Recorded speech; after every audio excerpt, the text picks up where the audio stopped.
नमो नमः। संस्कृत पाठशालायां सर्वेषामस्तु स्वागतम्। अहमस्मि नारायण दत्तमिश्रः।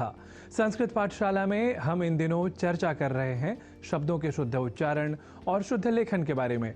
आज शुद्धता और अशुद्धता के बीच भेद बताने वाली संस्कृत पाठशाला की कक्षा में बात द और ध इन दो अक्षरों से संयुक्त कुछ शब्दों के शुद्ध लेखन और उच्चारण की।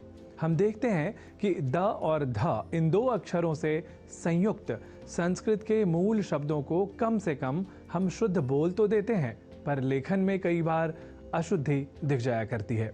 और यह अशुद्धि लेखनगत और प्रादेशिक व्यवहार के होने के अतिरिक्त टंकण से जुड़ी प्रविधि की विषमता के साथ भी दृष्टिगत होती है।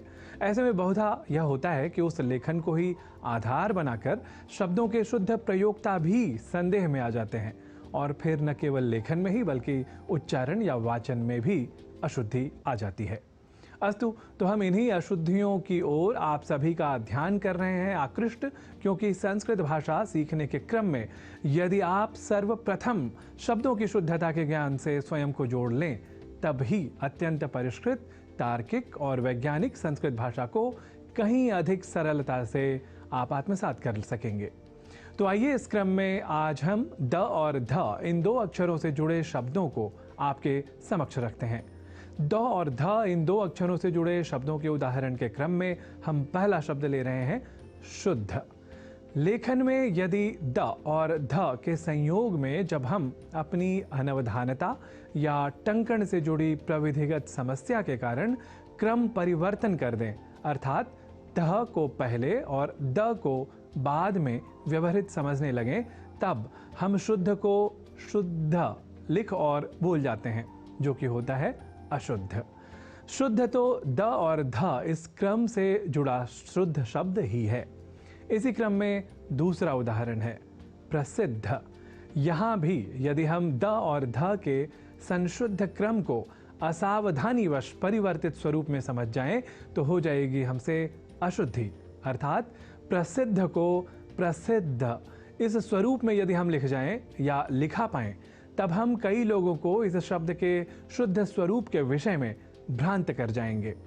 तो ऐसा हमसे चाहे अनचाहे न हो, एतदर्थ अपने विवेक का प्रयोग यदि स्वयं कर लिया जाए या संस्कृत पाठशाला की आज की कक्षा में बताए जा रहे शिक्षण बिंदु को यथासंभव आप याद रख सकें, तो अवश्य ही ऐसी अशुद्धि नहीं होगी। अर्थात प्रसिद्ध को प्रसिद्ध इस स्वरूप में न समझकर या न लिखकर हम प्रसिद्ध अर्थात द और बाद में ध इस अक्षर विन्यास से युक्त शब्द प्रसिद्ध का ही लेखन और तदनुसार शुद्ध उच्चारण करेंगे। ऐसे ही जहां द और ध इन दो अक्षरों की उपस्थिति है, उन शब्दों में एक शब्द युग्म जो अधिक व्यवहार में है, वह है रिद्धि सिद्धि।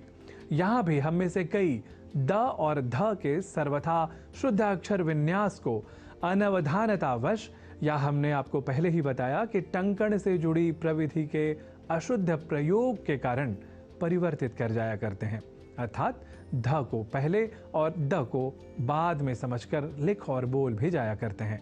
और ऐसे ही संस्कृत के इस शब्द का, या कहें कि संस्कृत के इस मूल शब्द का स्वरूप हम विकृत कर जाते हैं। तो हम ऐसा न करें, अर्थात यहाँ रिद्धि सिद्धि को रिद्धि सिद्धि ऐसा न लिखें और न ही बोलें, बल्कि हमें इसका शुद्ध स्वरूप अर्थात रिद्धि सिद्धि यह रहे याद, तो हम कर सकेंगे संस्कृत के संस्कृतत्व की सुरक्षा और संरक्षा। तो हम शब्दों के शुद्ध उच्चारण और लेखन में रहें अधिक साकांक्ष। इसी उद्देश्य के साथ ही हम संस्कृत पाठशाला की कक्षा में आपको बताते चले आ रहे हैं कि संस्कृत को सीखने की पहली सीढ़ी या सोपान को हमें कर लेना है पहले पार, अर्थात शब्दों के शुद्ध लेखन और उच्चारण में बनना है हमें अधिक कुशल। इसे आप सदैव अपना लक्ष्य बनाएं। इसी निवेदन के साथ अद्यतन कक्षायाम एतावदेव।